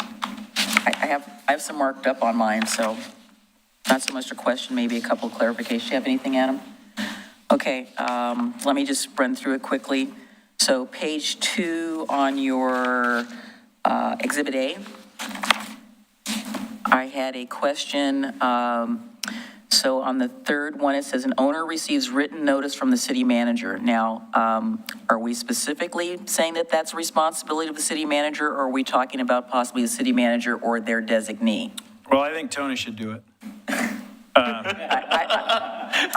Well, other than writing Tony's name in, I would like to suggest the city manager or their designee. Yeah, we can add, or his designee, but No, that is. their designee, we're not going he, we don't, Can I, sorry to interrupt, the definition of manager means the city manager or authorized designee thereof.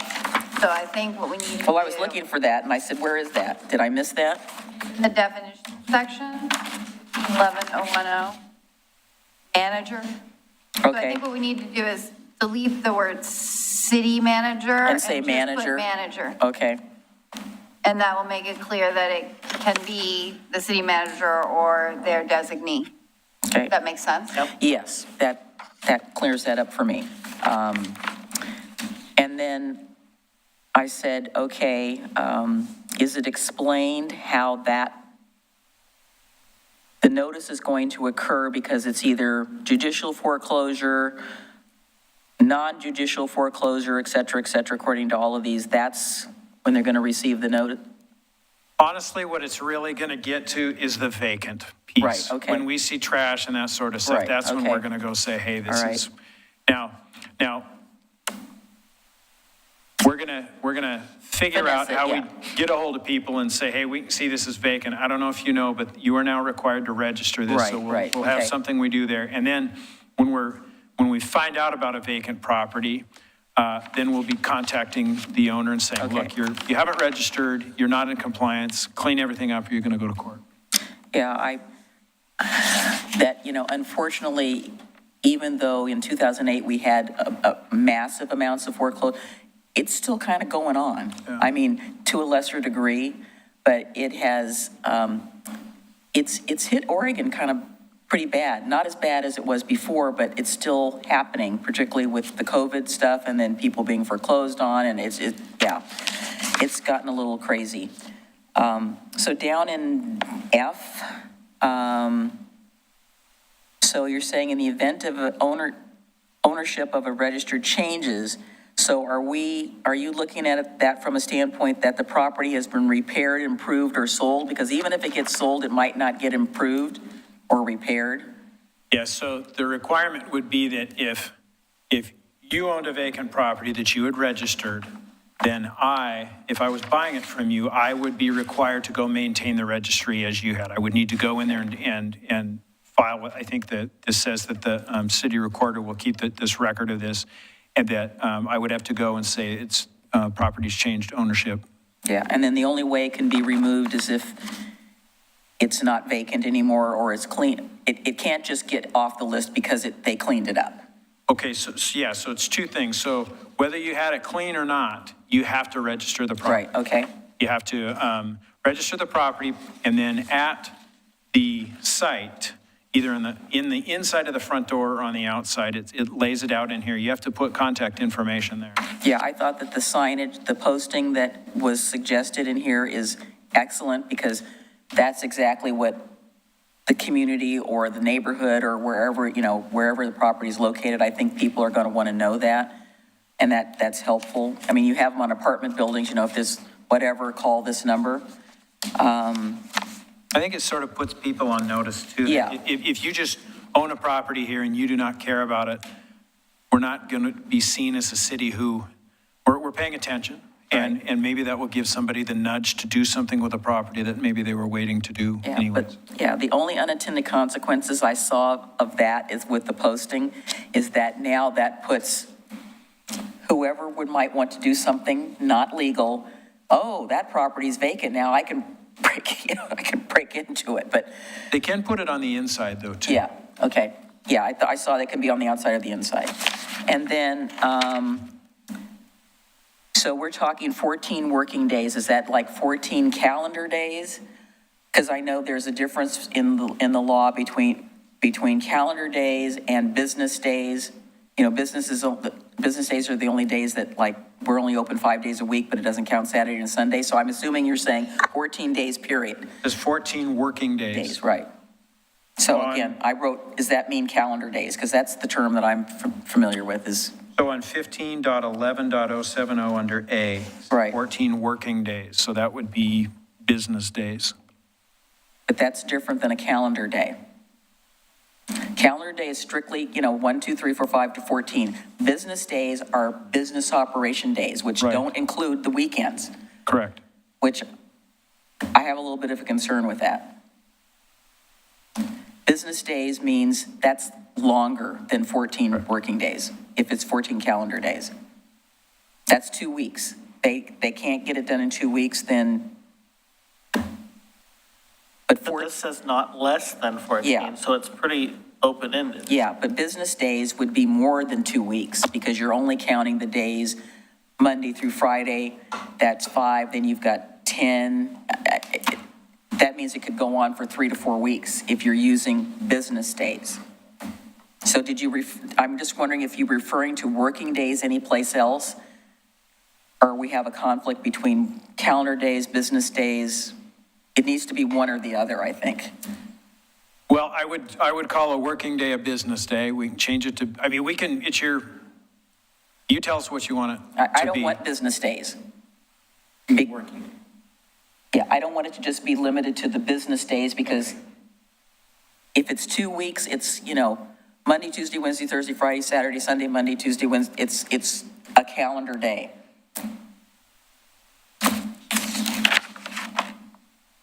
The thing I would say is I think generally this sort of a thing isn't going to happen a lot in that when we go talk to somebody, if they're a diligent landlord, they're going to take care of it right away. It's the people who don't that if they're not getting to us in 14 business days, their court process is going to take a little bit of time anyways. I just think of whatever comes in front of the judge, it being something that seems somewhat reasonable to a landlord that may be somewhere else. Ultimately, we can have it be whatever you want it to be. Help, Carrie. Am I like totally off the mark on the fact that there's a difference between business days and calendar days? No, there is a difference between calendar days and business days, for sure. The question is, what do you want it to be? Do you want it to be calendar days, or do you want it to be business days? The rest of this all happens on calendar days.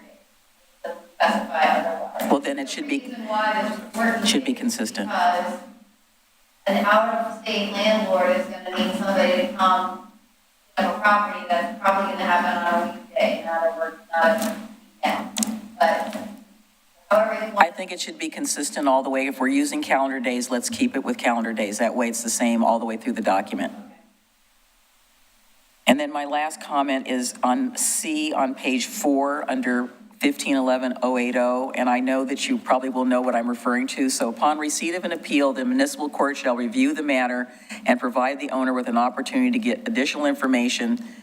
And I wrote a note to myself that says, can we have this done in a timely manner? I'm just thinking about past cases that I'm aware of that go on and on and on and on, and we hear back from the community surrounding these properties. It seems like nothing is ever getting done because of this delay or that delay, or I know that they have a court schedule, but like you say, to me, the longer these get strewn out, the more we are inclined to have the broken window syndrome. And again, timely manner may not mean anything, but I looked at this and I went, oi. I think that a lot of times I've had people complain that code enforcement doesn't work fast enough. And I know, we've had this discussion. And what they don't know is that someone's in a court process and a judge uses a judge's discretion. Right. And we have no control over that. And that is, that's what happens in here. So a lot of that frustration, a lot of times is out of our hand. I know, Sometimes it's not. in the court. But obviously this the court is going to get this document, so. I will say, back to the 14 days, knowing what it's like to hire a vendor right now, if you said, hey, I need to hire a handy person to come put a new door in, getting that done in 2 weeks that's a thing. Now, maybe it could be that if they're not there within 14 days, we're sending them to the court, and then they go talk to the court, and the court says, and they explain themselves, and they say, well, I'm trying to get somebody in here. Is that how it should go? That's cleaner for us, because then it puts the burden on the court, and I guess people still think we're doing it, but it's just sort of food for thought. I know it cannot happen fast enough for you, but some of it is just the nature of the beast. Well, if they have that problem, then they could be responsible, or hopefully they are responsible enough to say that I need more time instead of nothing happening. And we have to find out, well, I couldn't get a handyman. And, like I said, I've sat here in the court and I've listened to this and I'm just like, boy, okay. My dog died, my cat died, my truck got hit, my wife had a baby, add to the list. I'm not unsympathetic.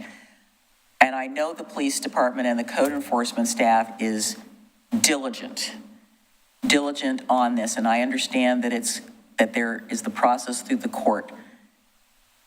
So let's just leave it as it is. I'm just happy that we're getting there. And, hopefully this will address some of the concerns that the community has. Just a quick question, what is the FTE for code enforcement? It is 1.5. Okay, that's what I thought. In a couple of weeks, we're going to be coming at you with an interesting conversation. Yes, And I'm supportive of that interesting conversation. I will say that for the record right now. That is something that is, we're all excited to have that. Yes. The one thing I always say this on code things, that because code is more divisive than policing, and I think it's because you're going and what we deal with is people's homes, people's sidewalks, people's trees, and so it's their property. So every time that I think about us putting our foot down about a code thing, I think about not the worst case scenario, I think about the unintended consequences. Yes, because for everything there is, we go do something, and then there's the thing that happens, and then you've got the person in here who's, you only gave me 14, so I'm just trying to bring up things that I see as sort of balanced, because there's always another side to the coin. We have a lot of people who are really trying to do the right thing too.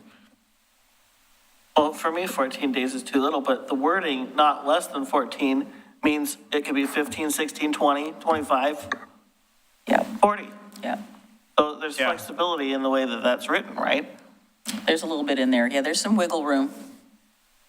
When you said that, it reminded me, remember that doll that you can squeeze, or that object, and you squeeze it and the head pops out, and then you squeeze it the other way, and that's kind of what this is.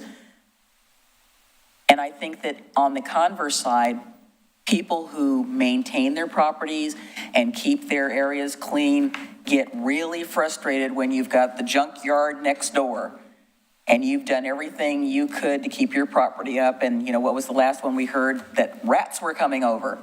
And, that, you talk about people going crazy. That's so I understand that it's a balance. And I really, truly believe that our city works very hard to work with people, but I think we also sometimes get taken advantage of. Like I said, I named off the country song. I lost my dog, lost my house, lost my car, we've got all of those. And I don't want to give people the impression that I'm not compassionate about that. But we do have, unfortunately, in our society, there are people who are going to figure out how to game a system to continue to just kind of, that's their lifestyle, their property's that way. And, we do have a lot of them in Oregon City, unfortunately, but we want to try to be helpful to help these people get their property cleaned up, because it's not helping them either. And sometimes it's beyond what we can do, because as we all know, hoarding is actually a disease. So, two real quick things. So one, I believe if there's a place that we fall short sometimes, it is with lack of staffing, and things get busy and other things come up. I think what we're going to be talking about at the next meeting is going to help that, because the squeaky wheel really gets the grease in terms of code. And if we've got the capacity to be on top of things, I think that improves some of what your concerns are. What Commissioner Smith brought up, the way I read this, what it's basically saying is we have to give somebody at least 2 weeks. It's not reasonable to say you got 3 days. No. Now, I don't know about putting a cap saying, look, you got at least 2 weeks, but maybe, No could there more be a than- cap on it that, Right. that there's not, you don't get 180 days or something like that. Yeah. But what is that number? I don't know if there's the floor is 14, maybe a ceiling goes in there. We didn't really talk about that. So with that minor change in the appendix, can we do the first reading? Yes. With you'll have a motion with these 2 or 3 edits. And I can read them or you can read them, whichever you want. And then I'll read the ordinance by title and you can go ahead with the first reading. That's okay? Yeah, you can go ahead and, let's have a motion to move this forward with the minor edits that we had. So moved. Second. Mr. Wiley, would you call the roll, please? Wait. Oh, that's right. Got to read it first. Sorry. Let me read the ordinance by title. Ordinance number 22-1005, an ordinance of the City of Oregon City establishing an abandoned or vacant property registry.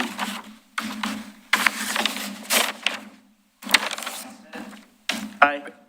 Commissioner Rocky Smith? Sorry, my mic was off. What did you say? He said, Aye, still. blah, blah, blah, blah, blah. Commissioner Adam Marl Aye. and Commission President Denise McGriff. Aye. Motion passes. On the fee schedule, were you comfortable with $100 first year, 200, I'm comfortable with $100 for the first year. and then it escalating $100 Yes. each year? Yeah. to I'd the like to see it 5? escalate a little more, because I Where's the think rest? that will be an incentive to get her done, as they say. Rest of the commission, Ed, on that? Right now, it's proposed $100 for year 1, 200, 2, 300, 400, 500 from 5 years on. I Is say that year sufficient, 2, or do you want 300, year 4. If we're going 2 years, 3 years, 5 years, it's like, I was fine with as written. yeah, I'm not. I think it should be more. I'd say the first year is 100. I'm okay with that. Yeah, I think it should increase, but I think $100 increase it's pretty small. It's very small. So let's say first but- year 100, second year 300, third year 400. If you're into year 5,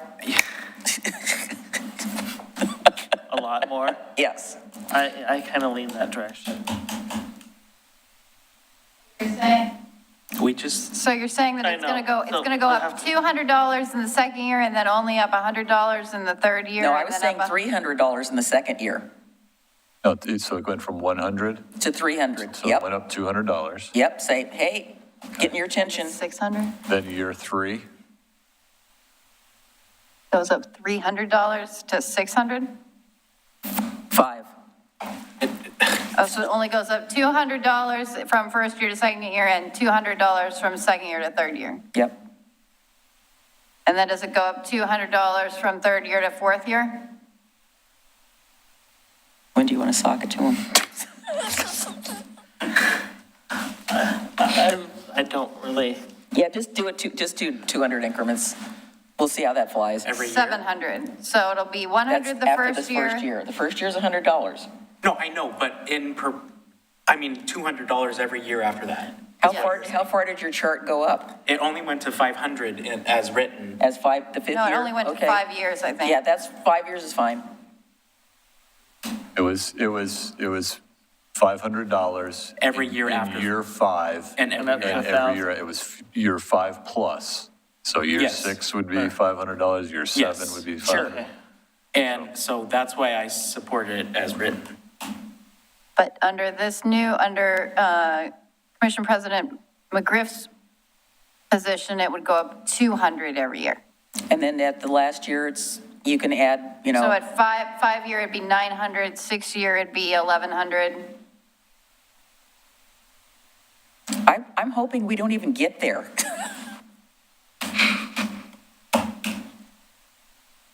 Can you support that? This is a very fine line. I understand, yeah. Because I also want to be respectful of private property rights. No right is absolute, I recognize that. And that's why we're bringing this forward, is because we have clear livability concerns about these properties that we've seen spring up around our community.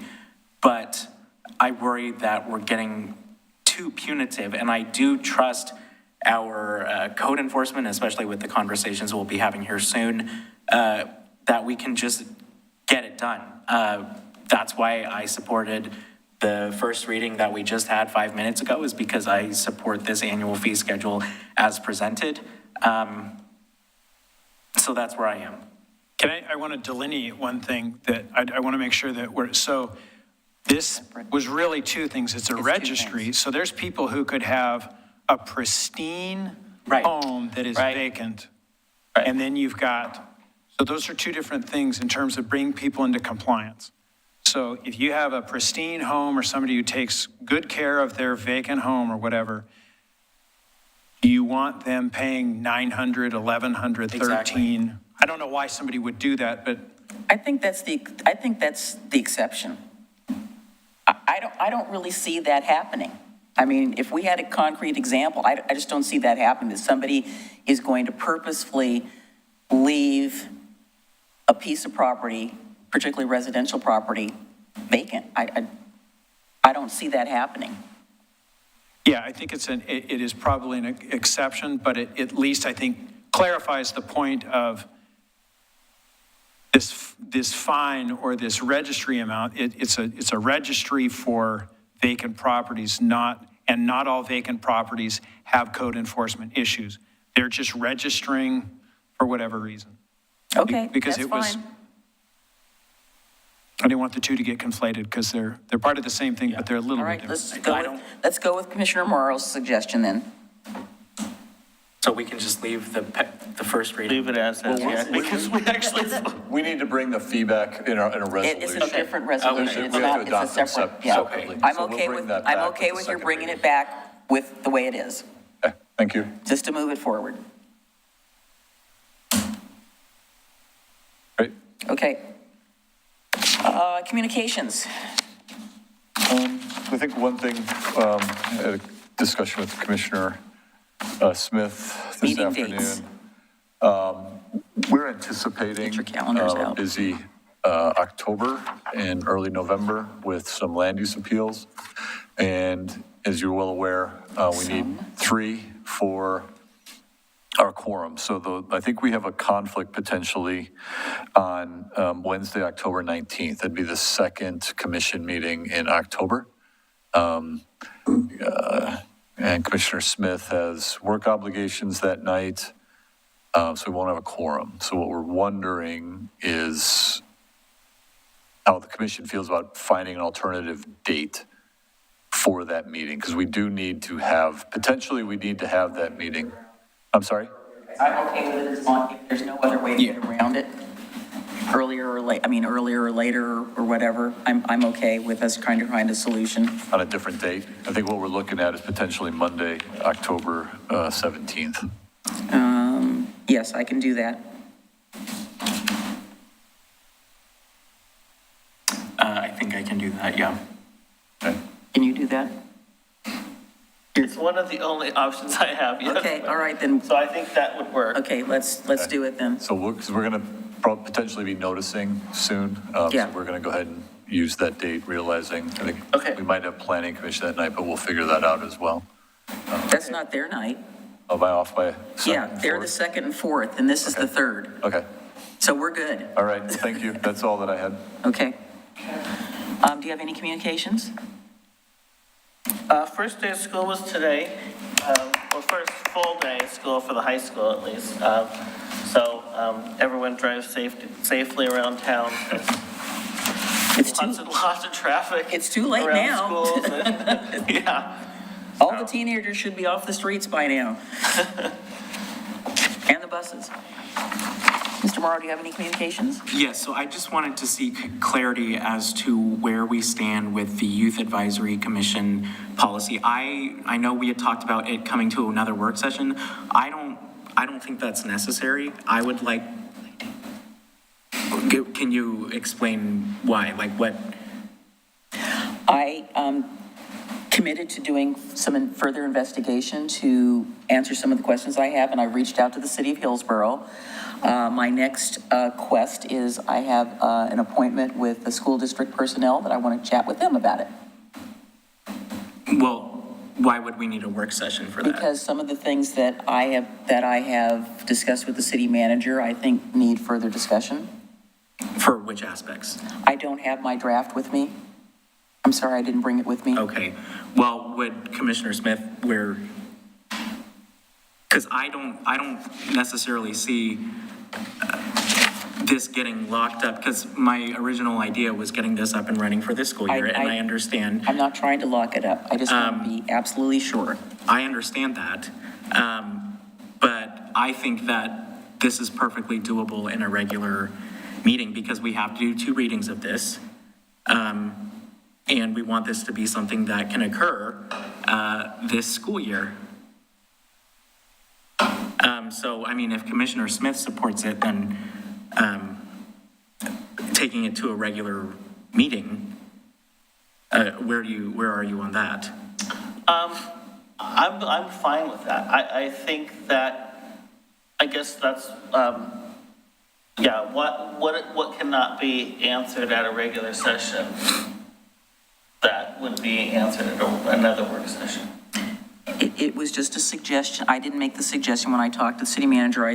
We were talking about how we can have further discussion about it, and if you want to do it at a regular meeting, that's fine, but I'm not at this point in time, until I finish this meeting that I have next week, I'm not prepared to move forward on it. So you do have a meeting scheduled? I do. I appreciate that. Yeah. I'm trying to get it moved forward. Well, I mean, we've been talking about this, and I brought this up at the beginning of the year. So I've been wanting to get this, and I was happy to push it back so that we could focus on some more pressing issues during the winter at the beginning of the year. But I just want to move ahead, not at the expense of getting it right, but I think that we have engaged stakeholders, but. So what's the work session that you think? We haven't engaged any stakeholders. I have. Well, you have, but we haven't had the benefit of that. Well, and that's why I've been encouraging you to do that all summer. Well, I've got a draft and I've been doing that. Well, 1. I've had 2. 2, well, that's great. So I don't want to get in a big pissing match about this. I know this is important to you, as many things in our work session list all the things are important to me. I understand that, but we do have varying timelines and we do have varying priorities. And I know that the DEI issue is something that's important to you. And so I don't understand why we can't tackle this issue with the same urgency that you have with the DEI committee and the consultants, because involving youth in our community and in our local government is a DEI issue. I would say that's the biggest underrepresentation that we have in our local government. And I don't understand why it's not being presented with the same urgency. I think Commissioner Smith and I are generally on the same page. So I'm just a little confused and frustrated. So if it was on a work session, it would be on which work session? Or If we have time on the next agenda, then let's put it on the next agenda. You know, I'm relying on our staff to tell me how, because they're going to tell us how they're managing the agenda, and knowing what's coming up, I want to be respectful of that. Right, exactly. And knowing what's coming up with the land use stuff is why I want to get us onto this. where do you have it targeted for? Well, I don't know that much has changed since the last, I have not changed anything in the document since the last time we brought it forward. So I would just bring it forward again in its same form So, potentially, I know, we've got a work session next Tuesday. It's a busy one, but we could put it on there, or, we put it on the September 21st regular meeting. I'm a little unsure of what October is going to look like. Right. Yeah. I'm worried that our work session might need to be a public meeting, but I don't know that yet. And what I worry about is that if we wait until the second reading will take us into October, recruiting will go through November, spring or winter break is in December. So we need to get moving on this, is what I'm saying. One of the things that I am figuring out how to outreach to is I would really like to talk to some students. I don't have as much access to them as you have had because you're closer to it than I am. So I'm reaching out to people that I know that have kids in that age range and asking them if I can talk to them about this and see what they think about it, whether they're involved in their school. I just want to know. I mean, it's one of the things that, I don't have the luxury of strolling into Oregon City High School at their student government meeting, say, well, we're thinking about doing this. What do you think? I don't either. And that's one of the pieces that's missing for me. I mean, at least that's a captive group, but I also want to talk to students who are not involved in that kind of stuff, saying what do you think about it? I just want to know. I mean, it would be what I would do with any constituent outreach. I'd try to reach out to as many people as possible, not just these people or those people, but people who might not be engaged at all. So, like I said, I've asked several people, I said, how about we get them engaged by getting the program started and getting the people in the program?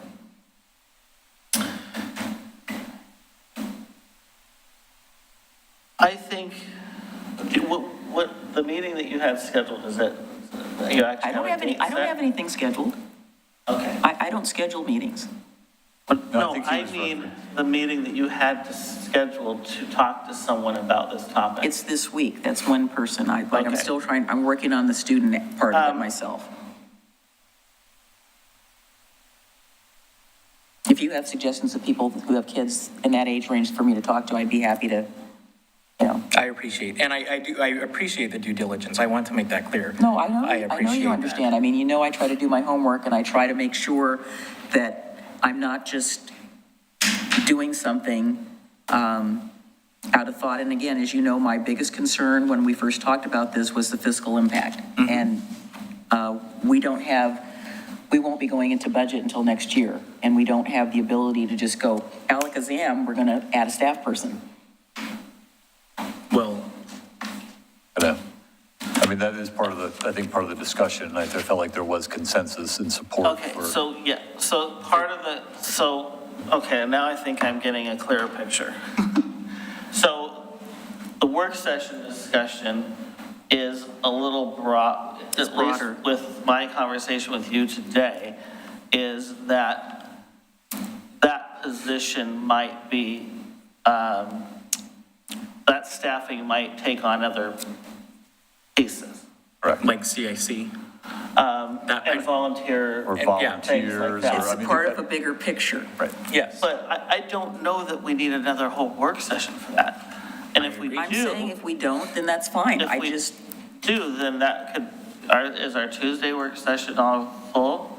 Pretty much. It is, but I can put it on, and if we can get to it, we can get to it. I would put it on, see if we get to it, and then we can maybe have that for our, next September meeting. For first reading. I mean, the ordinance was written, it was ready to go, so it'll just be whatever changes we incorporate, if any. With amendments just like we made or discussed for the policy we just had. Right. Yeah, and the thing, so I think that time is of the essence with this, not just because of the beginning of the school year, but as I said before, knowing the how do I say this?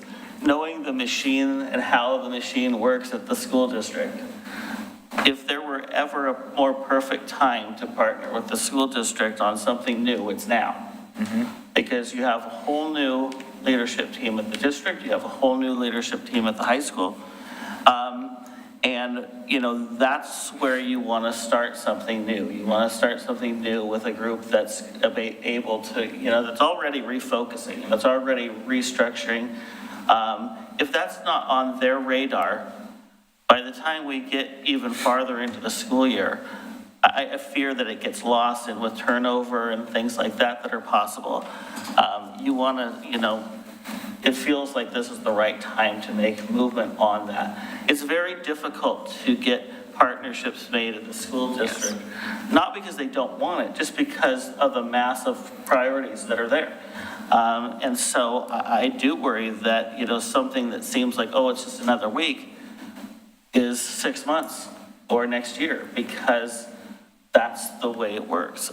So I really do think that with the opportunity at the district and the school level right now, I think it's, you know, if it doesn't get in process sometime during this school year, I think it would be difficult to get it going. And I will say that, you know, even though this may be a semi-new topic to most of this commission, with Adam's appointment to this commission, this is something I was talking about when I was elected originally in my first term. So it's been on the radar that long. I was only 4 years old at that time, so I really wasn't involved in that. Okay, I don't know. So we'll put it on the list for the next work session. We get to it, we get to it. If we don't, but hopefully we can get it in the queue to get back. And I do want to recognize the city manager for meeting with the superintendent, Dr. Spitzer, and I know that the superintendent has been talking to her school board, because I just had a conversation with the vice chair earlier this week about that topic, among other things, and so I know they're excited about it. Hopefully we are too, and so. They're on my list too. Well, that's great. So I'm trying to cover all my bases.